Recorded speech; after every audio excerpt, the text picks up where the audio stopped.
The dream was freedom, a financial revolution, a chance to build wealth outside the grip of governments and banks. But wherever there's money, there are lies. And in crypto, the lies got louder, faster, and more expensive. From OneCoin's fake blockchain to BitConnect's dancing Ponzi king, from the Celsius Meltdown to PlusToken, the $6 billion trap that started on your phone. And finally, the catastrophic implosion of Terra. These weren't just scams. They were cults of personality, slick apps, viral memes, shameless promises, all leading to one thing: the destruction of billions in investor wealth. In this special documentary edition of Crypto Scams Exposed, we take you deep into the biggest frauds in crypto history, the people who ran them, the victims who believed, and the brutal lessons left behind. Welcome to the Crypto Historian, where the past is encrypted and the truth is worth mining. $4 billion, 3 million victims, one woman vanished without a trace. This isn't a Netflix thriller, it's real life. OneCoin was marketed as the next Bitcoin. But behind the flash and fanfare, there was no blockchain, no coin, and no future. Nothing. Just one of the largest financial frauds of the 21st century. In this episode of Crypto Scams Exposed, we dig into the rise and fall of OneCoin, the mysterious disappearance of its founder, and the wreckage left behind. So, who was Ruja Ignatova, the self-proclaimed crypto queen? Dr. Ruja Ignatova wasn't your typical scam artist. Born in Bulgaria and educated in Germany and the UK, she held a PhD in law and once worked at McKinsey & Company. She spoke multiple languages and dressed like royalty. Her charisma was undeniable. In 2014, Ruja launched OneCoin, branding it the future of money. Her credentials gave her credibility, her style gave her appeal, and her message gave people hope that even ordinary investors could strike it rich in the emerging crypto revolution. She wasn't selling a coin, she was selling a dream. And she wasn't alone. Ruja co-founded OneCoin with Sebastian Greenwood, a Swedish national who became the other face of the operation.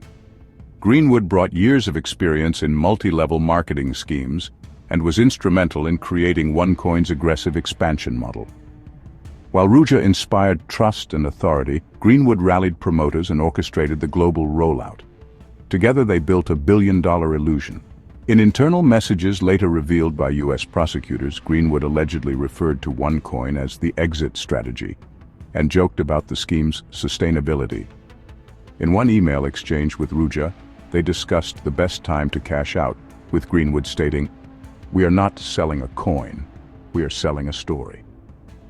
These private communications would later serve as damning evidence in court, revealing that the leaders were well aware OneCoin was fraudulent from the very beginning.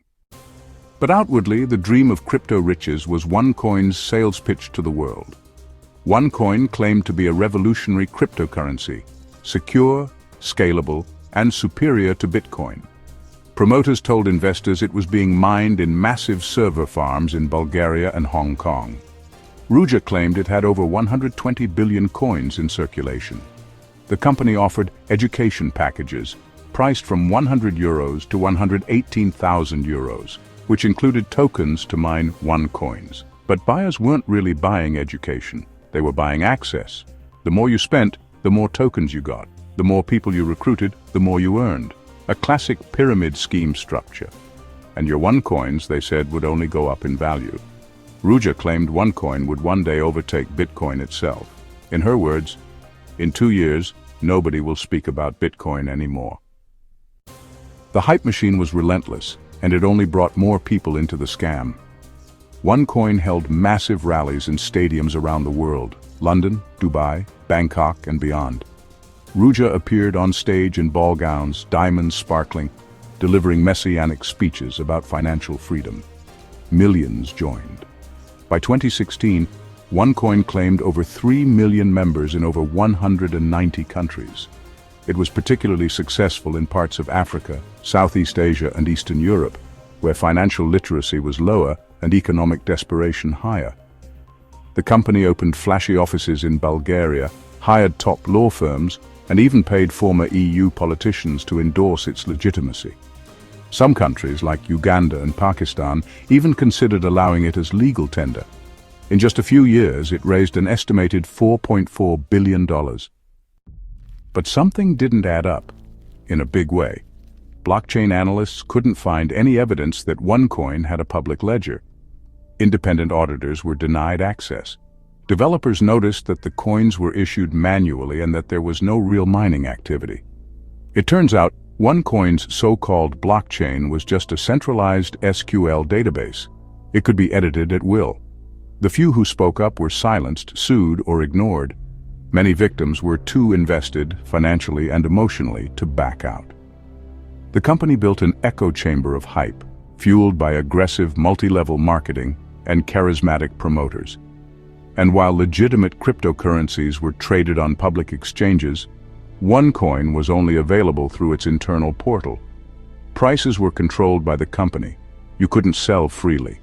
You could only buy more. Holders were locked in, and they couldn't get out. But then came the real twist. In October 2017, Ruja Ignatova was scheduled to appear at a major OneCoin event in Lisbon. She never showed. Instead, she boarded a Ryanair flight from Sofia to Athens and vanished. She hasn't been seen since. Authorities believe she was tipped off about an impending investigation. She left behind her young daughter, her company, and billions in stolen money. Some reports suggest she underwent plastic surgery and travels with armed guards. Others believe she's dead. The FBI believes she is very much alive. In 2022, she was added to their top 10 most wanted list. They're offering $100,000 for information leading to her arrest. In 2019, Ruja's brother, Konstantin Ignatov, was arrested in the US. He pleaded guilty to charges of money laundering and fraud. Another key figure in the scam, Sebastian Greenwood, known as the co-founder and public face of OneCoin in many markets, was also arrested. Greenwood played a central role in marketing OneCoin, organizing events, and aggressively expanding the MLM network. In 2018, he was apprehended in Thailand and extradited to the United States. In December 2022, Sebastian Greenwood pleaded guilty to wire fraud and money laundering. U.S. prosecutors described him as a mastermind who knowingly defrauded millions. In 2023, he was sentenced to 20 years in prison for his role in the scheme. Other top executives were indicted, including American lawyer Mark Scott, who helped launder $400 million. Scott was a former partner at the prominent law firm Locke Lord LLP. He created a series of fake investment funds known as Finero funds to process and disguise the origins of OneCoin proceeds. Prosecutors presented evidence that he earned over $50 million in fees from laundering activities and used the funds to buy luxury assets including a yacht, a Ferrari, and multiple beachfront property. In 2019, Scott was convicted of conspiracy to commit money laundering and bank fraud. He continues to maintain his innocence and is appealing the conviction. Many countries have issued fines and bans against OneCoin, but the money is largely gone. Victims in over 100 countries have lost their life savings. Some are no longer with us because of this. Others are still chasing justice. In 2023, Bulgaria announced it would reopen its investigation into OneCoin amid mounting international pressure. If you can believe this, despite everything, OneCoin's website stayed live until mid-2022. Some promoters continued to push the scam even after Ruja disappeared. So where does OneCoin stand today? As of 2025, Ruja Ignatova remains missing. Her name is still on the FBI's most wanted list, and international agencies continue to receive tips about possible sightings. Despite global efforts, her exact whereabouts are unknown, and her disappearance remains one of the most baffling unsolved cases in modern financial crime. Several of her accomplices have faced trial. Konstantin Ignatov, her brother, remains in protective custody in the US, awaiting final sentencing after testifying against former OneCoin associates.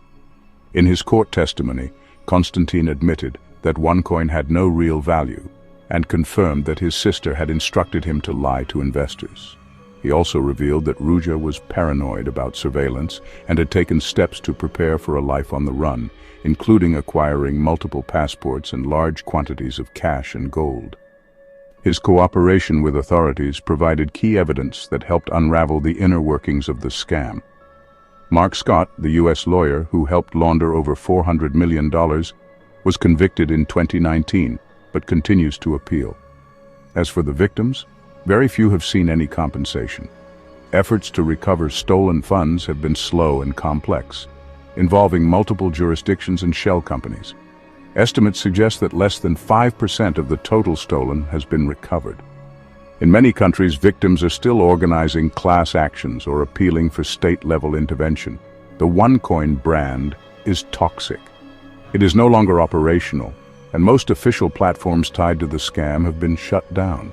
Yet, remnants of its network still persist in dark corners of the internet, rebranded and repackaged to fool new victims. OneCoin wasn't just a scam, it was a mirror.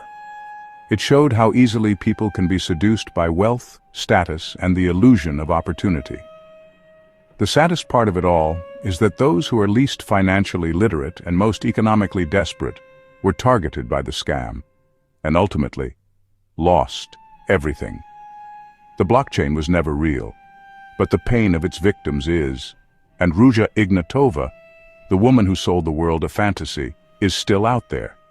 Next up in our scam series, we will be looking at FTX, billions, Bahamas, bribery, and Bitcoin. $32 billion. That was the peak valuation of FTX, the crypto exchange built by Sam Bankman Fried. By November 2022, it was bankrupt. In the days that followed, $8 billion in customer funds vanished, leaving over 1 million users stranded. This is the story of how one of crypto's youngest billionaires went from industry savior to inmate. It involves secret backdoors, political donations, luxury penthouses, and a cast of characters that includes quant prodigies, polyamorous executives, and one of the biggest frauds in financial history. In this episode of Crypto Scams Exposed, we unravel the spectacular collapse of FTX and the man behind it, Sam Bankman Fried. Sam Bankman Fried, or SBF, was once hailed as the face of responsible crypto. Born in 1992 to two Stanford law professors, he graduated from MIT in 2014 with a degree in physics. Known for his messy hair, baggy t-shirts, and awkward charm, Sam cultivated a public image that was part genius, part altruist. In 2017, he founded Alameda Research, a quantitative trading firm that allegedly made millions exploiting price inefficiencies in Bitcoin across global exchanges. By 2019, he launched FTX, a cryptocurrency exchange designed for professional traders. With slick UI, innovative products, low fees, and aggressive marketing, FTX quickly grew into one of the largest crypto exchanges in the world. SBF raised billions from major investors like Sequoia, SoftBank, and BlackRock. By early 2022, he was worth an estimated $26 billion. One of the key decisions in FTX's strategy was its choice to base operations in the Bahamas. While framed publicly as a regulatory-friendly move, the reality was that the Bahamas offered far looser oversight than jurisdictions like the United States. This allowed FTX to avoid strict scrutiny from U.S. regulators and operate with minimal transparency.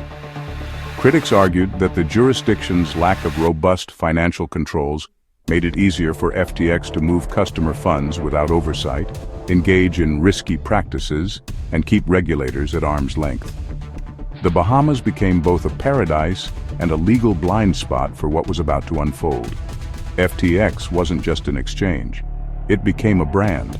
SBF signed sponsorship deals with the Miami Heat Arena, Major League Baseball, and even aired Super Bowl ads.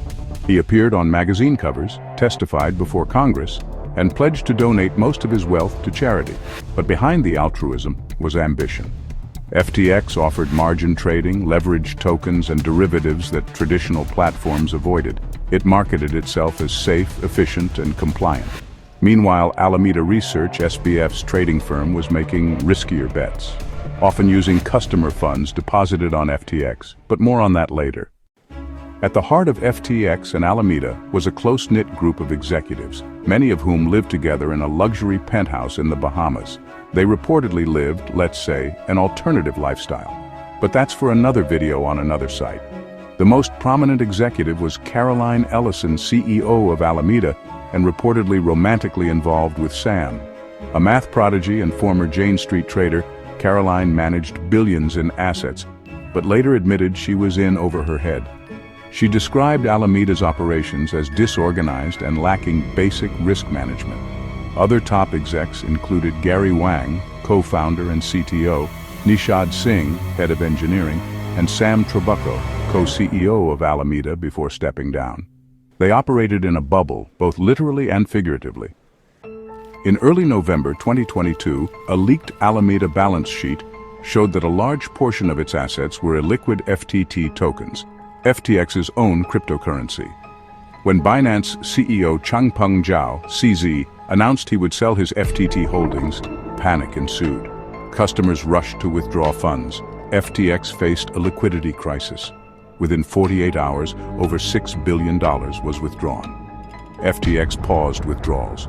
They gambled away and spent the customer funds and had to do something.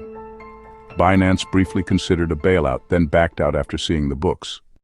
Much of the customer money FTX had control over was used to fund a lavish lifestyle for executives and to prop up Alameda Research's increasingly risky bets. Leaked internal documents and bankruptcy filings revealed that hundreds of millions were spent on luxury real estate in the Bahamas, including a $30 million penthouse where the inner circle lived and worked. Millions more went to private jets, five-star hotels, catered meals, and personal expenses. Political donations totaling over $90 million were distributed to both U.S. political parties, while billions more were funneled into speculative venture investments. Despite FTX's public image of frugality and effective altruism behind the scenes, executives enjoyed all the trappings of extreme wealth paid for with customer funds. On November 11, 2022, FTX filed for bankruptcy. Sam Bankman Fried resigned as CEO. A new CEO, John J. Ray III, was appointed to oversee the restructuring. Ray, who also managed the Enron bankruptcy, said in court filings, "Never in my career have I seen such a complete failure of corporate controls." It was revealed that customer funds were commingled with Alameda's. Billions were spent on luxury real estate, political donations, and venture investments. FTX used accounting software that couldn't track liabilities, and executives communicated using auto-deleting messages. Sam was arrested in the Bahamas on December 12, 2022 at the request of the U.S. government. He was later extradited to New York and charged with multiple counts of fraud, conspiracy, and campaign finance violations. Caroline Ellison and Gary Wang pleaded guilty and cooperated with federal prosecutors. Caroline admitted to knowingly misleading lenders and manipulating the price of FTT. Nishad Singh also pleaded guilty in early 2023, admitting to wire fraud and campaign finance violations. Their testimonies painted a picture of deliberate deception and reckless financial practices. Sam Bankman Fried pleaded not guilty and went to trial in late 2023. In November, he was found guilty on all counts. In March 2024, he was sentenced to 25 years in federal prison. Sam's parents, Barbara Fried and Joseph Bankman, both law professors at Stanford University, have also been drawn into the spotlight. Though they initially appeared supportive of their son, their roles in FTX's inner circle have come under scrutiny. Bankman reportedly advised FTX on legal matters and was involved in charitable initiatives funded by FTX donations. Fried, a co-founder of the political fundraising group Mind the Gap, was linked to the distribution of political donations made by SBF. Both parents have denied wrongdoing and stated they were unaware of the misuse of customer funds. Nevertheless, in September 2023, FTX's new management filed a lawsuit against them, seeking to recover millions allegedly received through fraudulent transfers. Their involvement remains a contentious issue as investigators continue to unwind the tangled web of FTX's operations. Over 1 million customers were affected by the collapse. Recovery efforts are ongoing, with some funds clawed back through asset sales and lawsuits. John Ray continues to liquidate assets and pursue claims against recipients of fraudulent transfers. One major factor working in FTX's favor is its substantial holdings in Solana, SOL. At the time of bankruptcy, FTX and Alameda controlled tens of millions of SOL tokens. Due to Solana's rapid price appreciation in 2024 and 2025, these holdings have significantly increased in value. This windfall could allow for a higher-than-expected recovery rate for creditors. Some estimates now suggest that a portion of FTX customers may eventually be made whole, depending on ongoing asset sales and legal outcomes. Investigations into political donations and celebrity endorsements are still active. The FTX logo has become synonymous with hubris and failure. The company's collapse triggered broader distrust in the crypto sector, sparking calls for tighter regulation and corporate transparency. Sam Bankman-Fried built an empire on a lie. He preached ethics while practicing deception. FTX looked like the future of finance. Instead, it became a cautionary tale. And in our next episode, we continue our journey through crypto chaos with the story of BitConnect, the notorious Ponzi scheme with viral memes, wild promises, and one unforgettable stage performance that became the face of a multi-billion-dollar collapse.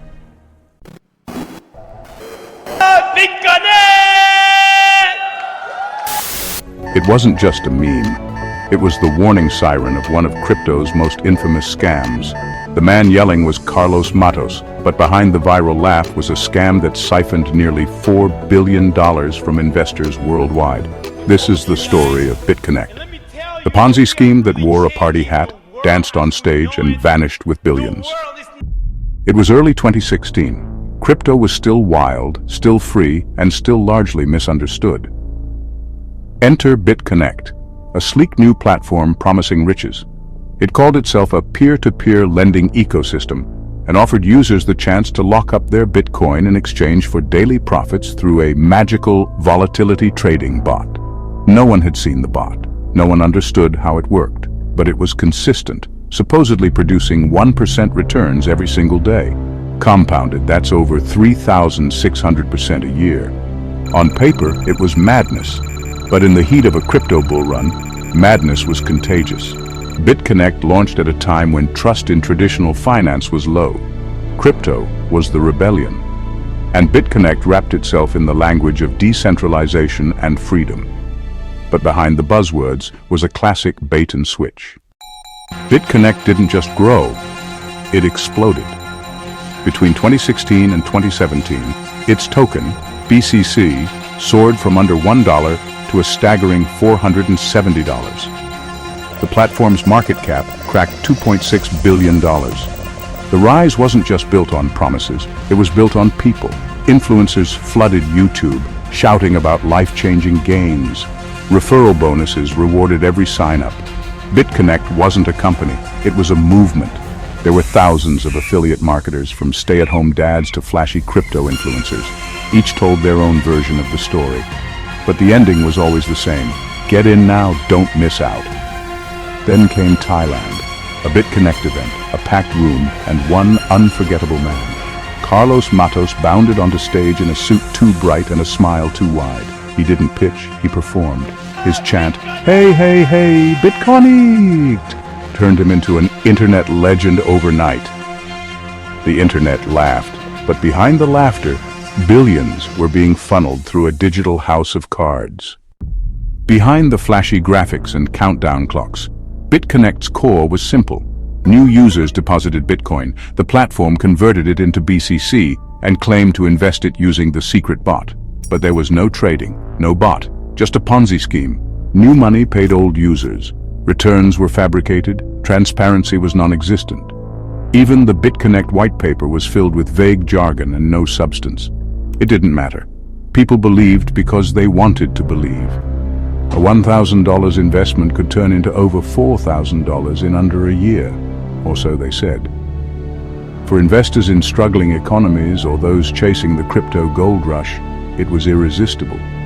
BitConnect even introduced lockup periods to delay withdrawals, a classic Ponzi tactic that made it harder for users to exit before the inevitable collapse. But not everyone was fooled. Crypto experts sounded the alarm. Ethereum's founder, Vitalik Buterin, called BitConnect a scam publicly. So did Bitcoin developer Mike Hearn. Warnings echoed across Reddit and Twitter. Several YouTubers created full exposés, only to be drowned out by affiliate spam. Some users reported problems withdrawing funds. Others noticed inconsistencies in the platform's trading reports. Still, for many, the fear of missing out was louder than the red flags. In early 2018, regulators struck. Texas and North Carolina issued cease and desist orders. India's financial authorities opened an investigation. The heat was on. Then, silence. BitConnect shut down its lending platform and exchange overnight. The message was vague, blaming bad press and regulatory threats. Investors were locked out. Withdrawals froze. And the BCC token? It crashed from over $400 to under $1 in days. Billions in value evaporated. The forums went dark with fear, social media filled with horror stories. BitConnect tried damage control, offering refunds in now worthless BCC tokens. Class action lawsuits followed. The FBI launched an investigation, urging victims to come forward. What had been a meme became a crime scene. Victims weren't just young crypto degens. Many were elderly retirees, single mothers, and low-income workers who had trusted local promoters. In countries like Nigeria, Venezuela, and the Philippines, whole communities were drawn in. At the center was Satish Kumbhani, BitConnect's elusive founder, a man few had seen and fewer could trace.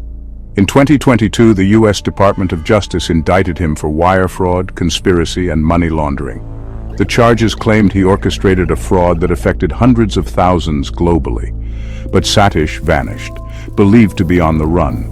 A $100,000 reward remains active for information leading to his arrest. In the U.S., promoter Glenn Arcaro, who raked in over $24 million in commissions, pled guilty to conspiracy to commit wire fraud. He agreed to forfeit luxury assets and profits. Others, high-earning promoters who flaunted riches on YouTube, faced civil charges and SEC enforcement. Cars, homes, and crypto wallets were seized. Some disappeared. Others rebranded and returned under new platforms. It's estimated that BitConnect defrauded investors of between $2.4 billion and $4 billion, depending on whether you measure peak token value or total inflows. Most of that money was never recovered. It moved through obfuscated wallets, crypto mixers, and privacy coins. Some of it made its way into offshore real estate. Some was simply lost to time.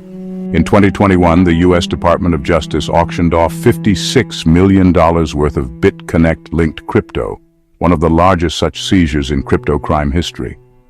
Meanwhile, the victims waited. Some sued influencers, others simply gave up. BitConnect didn't just take money, it took hope, trust, and naivety. It exposed how quickly belief can override logic, how a meme, a charismatic pitch, and a sense of urgency can override due diligence. It also set the stage for future disasters. Terra, Celsius, FTX, all echoed BitConnect's rhythm: overpromise, centralize, collapse. Every bull run has its mottos, every frenzy has its bot, and every scam has its stage. It danced across stages, it laughed in our faces, but it ended in ruin. And in our next episode, we dig into Celsius Network, the platform that promised safety, but delivered a meltdown.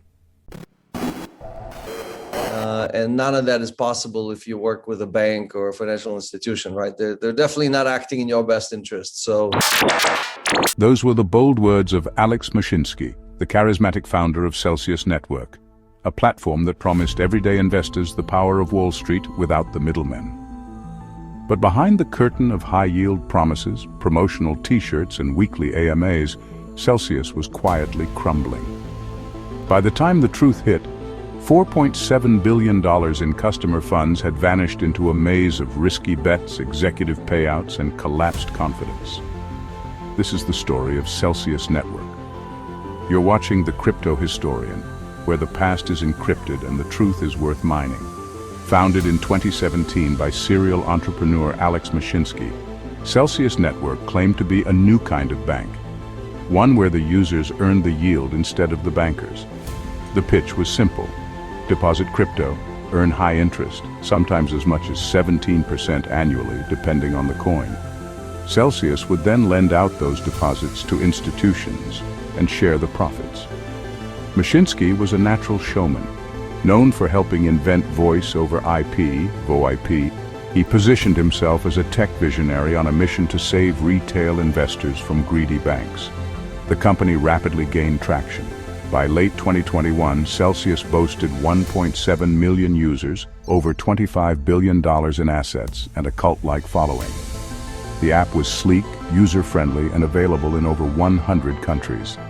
Its referral program brought in thousands of new users every week. With slogans like "Unbank yourself" and "Do good, then do well," Celsius branded itself as both morally righteous and financially rewarding. One early investor said Celsius felt like a revolution with a heart. For a time it was. Many users were retirees, teachers, and small business owners. People drawn in by the promise of passive income in an age of low interest rates. But while the Celsius community was being fed hope and hype, a very different story was playing out behind closed doors. Celsius claimed to operate like a conservative financial institution. But internally, it acted more like a high-risk hedge fund. Customer funds were being lent out in under-collateralized, risky DeFi strategies. A significant portion was parked in illiquid assets, including GBTC, Lido's Steth, and even crypto mining operations in Texas. Celsius also issued its own token, CEL, and began manipulating its price by buying it with customer funds, a strategy that propped up its balance sheet on paper while draining its reserves. At one point, Celsius controlled over 5% of all ETH in circulation and had locked up billions in complex smart contracts. It even lent $75 million to investment firm Alameda Research, which would later collapse with FTX. Behind the scenes, Celsius executives described their positions as toxic and fragile. Internal documents show that Celsius often ran dangerously close to default, but continued advertising high yields to customers. Former employees raised alarms about risk management. Internal risk controls were said to be non-existent by insiders. One whistleblower claimed Celsius was flying blind, using spreadsheets instead of risk models. Blockchain analysts noted wallets taking on leverage and exposure that didn't match Celsius's public claims. As markets turned bearish in late 2021 and into 2022, Celsius's vulnerabilities began to show. When the Terra Luna ecosystem collapsed in May 2022, it sent shockwaves through the crypto lending space. Celsius had indirect exposure through DeFi platforms like Anchor Protocol and Curve. Fears of insolvency spread fast. On-chain sleuths began tracking Celsius wallets, which showed frantic attempts to rebalance collateral and avoid liquidations. The company quietly pulled over $500 million in assets out of Anchor just before Terra's collapse, a move that prevented further losses, but raised questions of insider foresight. By June 12, 2022, Celsius paused all withdrawals, swaps, and transfers, citing extreme market conditions. Users were locked out of their funds. Over $4.7 billion of customer crypto was frozen. In reality, Celsius was teetering on insolvency. Celsius filed for Chapter 11 bankruptcy in July 2022. Court documents revealed a company hemorrhaging money, over $1.2 billion in balance sheet holes, lavish executive compensation, and detailed spreadsheets tracking how insiders cashed out their own funds while customers were left behind. Alex Mashinsky himself had withdrawn $10 million just weeks before the freeze. His wife also withdrew over $2 million. Celsius insiders, including former CFO Rod Bolger, Chief Compliance Officer Oren Blonstein, and Chief Strategy Officer Daniel Leon, became key figures in the legal unraveling. An internal document labeled Mashinsky's Bag detailed weekly CEL token sales orchestrated by Mashinsky, which netted him tens of millions while the price was propped up artificially. Executives frequently discussed changing the narrative on Telegram and Slack, and at one point considered hiding the extent of their ETH exposure by shifting to wrapped versions on-chain.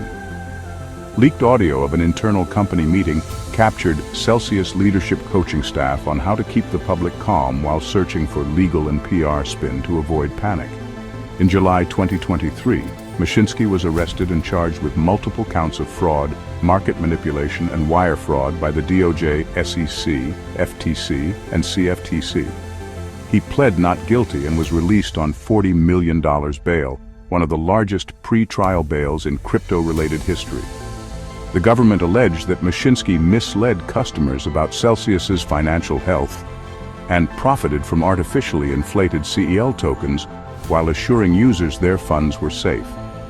Celsius, meanwhile, began a complex restructuring process that aimed to partially repay creditors through illiquid assets, mining revenue, and remaining crypto holdings. Some Celsius assets were sold to Fahrenheit LLC, a consortium that included Arrington Capital and US Bitcoin Corp. Victims formed advocacy groups. Lawsuits were filed worldwide. A key question in court became whether Celsius accounts were custodial or loan agreements. The distinction would decide if users were unsecured creditors or owners of their coins. The ruling? Celsius had legal ownership. Customers had only claims. As of 2025, Celsius is a shell of what it once was. Its native token CEL is practically worthless. Mashinsky awaits trial in the Southern District of New York. Creditors, numbering over 300,000, are still fighting to recover what they can. A forensic analysis of Celsius's books found that over $1.5 billion in liabilities could never be repaid due to missing or illiquid assets. The mining arm was sold at a steep discount. Remaining funds are being distributed in stages. The Celsius collapse prompted renewed scrutiny of crypto lenders. U.S. regulators have since increased pressure on firms offering yield products, and the phrase, "not your keys, not your coins," has taken on renewed importance. The collapse of Celsius served as a cautionary tale about mixing Wall Street ambition with crypto chaos. Celsius melted down not because it failed to innovate, but because it refused to respect risk. Its downfall left a crater in the lives of its users and a deep scar on the crypto industry. If you learned something new, drop a comment below, hit like, and subscribe for more crypto history, the kind they don't put on the blockchain. Next up, PlusToken, the billion-dollar scam that rocked Asia and vanished into thin air. It promised financial freedom, daily crypto payouts, and the kind of returns that sounded too good to be true. Because they were.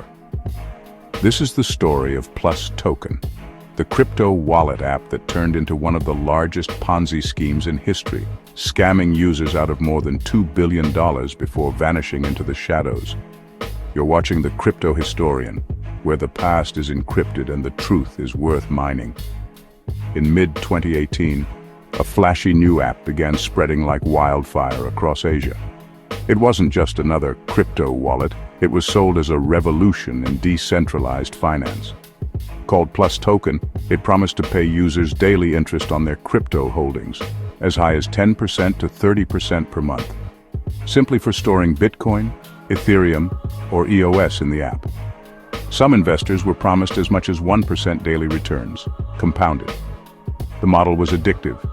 Users earned more by recruiting others, and those recruits were encouraged to do the same. It was a textbook example of multi-level marketing, but dressed in crypto terminology and slick branding. Promoters hosted glitzy conferences in Seoul, Kuala Lumpur, and Beijing. The founders flashed wealth. Luxury cars, designer clothes, and massive banners proclaimed PlusToken as the future of finance. The company claimed to be based in South Korea, boasting an advanced AI-driven arbitrage trading bot named PlusAI Dog that would capitalize on price differences across global crypto exchanges. There was no verifiable evidence of such a bot. Behind the curtain, figures like Chen Bo and other Chinese nationals orchestrated everything through a complex web of offshore shell companies. By early 2019, PlusToken had attracted over 3 million users from China, Korea, Japan, Vietnam, and beyond.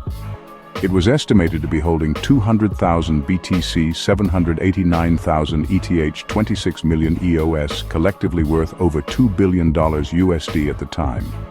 But behind the scenes, none of this money was being invested. There was no trading, no interest generation, just a massive funnel of new deposits flowing to the top. By June 2019, cracks began to show. Users reported delays in withdrawing funds. The app experienced mysterious technical issues. Support channels went silent. Panic set in. Then came the bombshell. 6 Chinese nationals connected to PlusToken were arrested in Vanuatu, a remote island nation in the Pacific. Authorities had traced them across borders. The PlusToken servers went dark. Investors were left holding the bag. The money was gone. Investigators confirmed the worst. PlusToken was a Ponzi scheme. Early users were paid using deposits from new ones. None of the funds were traded. The scheme collapsed once new money stopped flowing. Unlike most financial frauds, PlusToken left a clear trail. The blockchain never forgets. Firms like Chainalysis and CipherTrace began tracing the movement of stolen funds. They discovered that the scammers were laundering assets using a method known as peel chaining, breaking large amounts of crypto into thousands of small transactions to obscure the trail. These funds were then funneled through Asian exchanges like Huobi and OKEX, as well as over-the-counter markets, likely using insider help. One analysis showed that in late 2019, large sell-offs of PlusToken BTC directly contributed to Bitcoin's price crashing from $13,000 to below $7,000. The selling pressure created by the PlusToken operators disrupted the entire crypto market. They cashed out an estimated $1.3 billion before law enforcement made any real progress. By mid-2020, Chinese law enforcement had arrested 109 individuals involved with PlusToken, including 27 core ringleaders. Prosecutors revealed a sophisticated operation that spanned multiple countries and defrauded more than 2.6 million victims, involving over 14 billion yuan. The seized assets included 194,775 BTC, 833,083 ETH, 1.4 million LTC, 27.6 million EOS, 74,000 total value, over $4 billion USD at the time of seizure. Most of the leaders were sentenced to 2 to 11 years in prison, and fines ranged into the millions. The Chinese government later claimed it had liquidated the crypto assets and returned the proceeds to the national treasury. But not all was accounted for. Key wallets remained active even after arrests, leading some analysts to believe that not all conspirators were caught. Rumors suggest a portion of funds may have been hidden using privacy coins like Monero, or laundered through Russian exchange services. PlusToken's collapse devastated millions. Entire life savings were lost. Communities that pooled funds together were wiped out. For many, this was their first crypto experience, and it left them bitter and broken. But the impact went further. South Korea and China cracked down on crypto pyramid schemes. Blockchain forensics firms gained massive credibility. PlusToken became a case study in every major crypto compliance department. The scam also pushed crypto exchanges to implement stricter KYC rules, and governments around the world began collaborating on cross-border digital crime investigations. Still, questions remain. Who helped launder the money? Where are the missing funds? And could it happen again? PlusToken was more than just a scam. It was a warning. Crypto can be liberating, but without transparency and accountability, it can also be devastating. The next time someone promises guaranteed crypto returns with daily payouts and zero risk, remember this story. Next up, Terra, Luna, the algorithmic stablecoin experiment that burned billions and took the entire crypto world down with it. It was supposed to be the future of decentralized finance, an algorithmic stablecoin that would change the world, until it erased over $60 billion in wealth in just days. This is the story of Terra and Luna, the crypto ecosystem that soared to the moon and then crashed straight into the earth. You're watching The Crypto Historian, where the past is encrypted and the truth is worth mining. At the center of this story is a charismatic South Korean entrepreneur, Do Kwon. Born in 1991, Kwon graduated from Stanford University with a degree in computer science. He worked at Microsoft and Apple before diving into the blockchain space. Known for his intellect and confidence, bordering on arrogance, he co-founded Terraform Labs in 2018 alongside Daniel Shin. Do Kwon envisioned a new global financial system, one that could replace banks, governments, and fiat currencies with algorithmic code. He launched Terra, a blockchain protocol powered by Luna and a series of algorithmic stablecoins, most famously Terra USD, UST. Unlike centralized stablecoins like Tether, USDT, or Circle's USDC, UST was not backed by cash or real assets. To create one UST, you had to burn $1 worth of Luna. To redeem one UST, you burned it and received $1 worth of Luna. This system was designed to incentivize arbitrage, keeping UST pegged to $1 through supply and demand. It was elegant, mathematical, and deeply fragile. By 2021, Terra had taken off like a rocket. The Luna token exploded in value, from 50 cents in early 2020 to an all-time high of $119 in April 2022. Its meteoric rise was powered by explosive demand for UST, demand largely fueled by the Anchor protocol. Anchor was marketed as a savings account for the blockchain, offering an eye-watering 19.5% annual yield for staking UST. The returns were so high and so steady that many assumed it was subsidized by Terra's development fund. Behind the scenes, Terraform Labs and its backers were propping up the system with venture capital and reserves. The idea was that mass adoption would eventually sustain the yields. But that future never arrived. Do Kwon doubled down. He created the Luna Foundation Guard, LFG, a non-profit charged with defending UST's peg.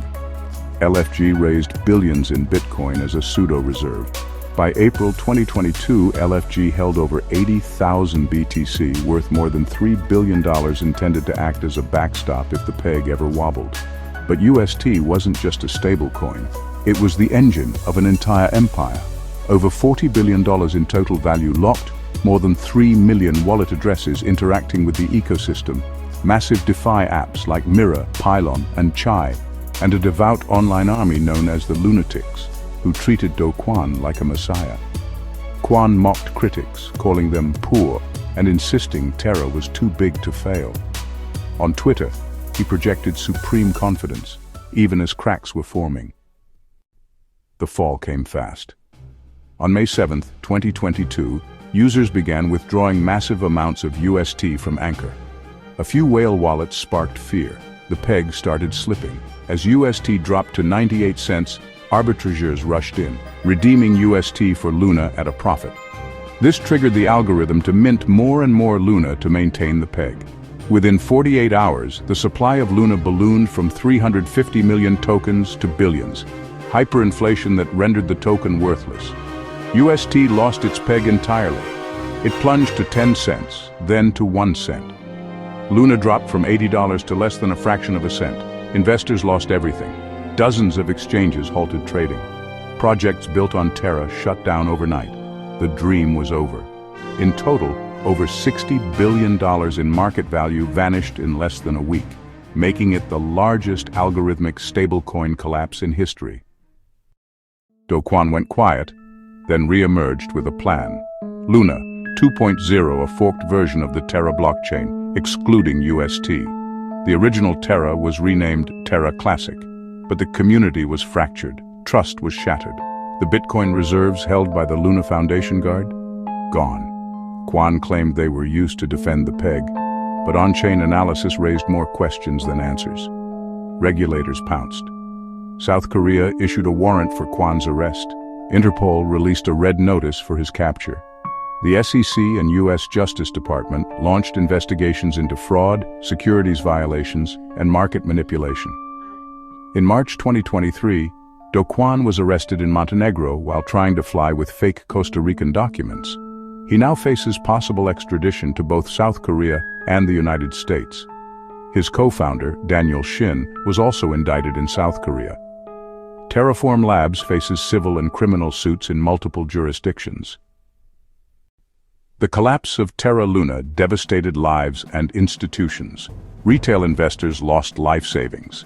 Hedge funds like Three Arrows Capital and Voyager collapsed. Crypto's total market cap dropped by over $500 billion in the following weeks.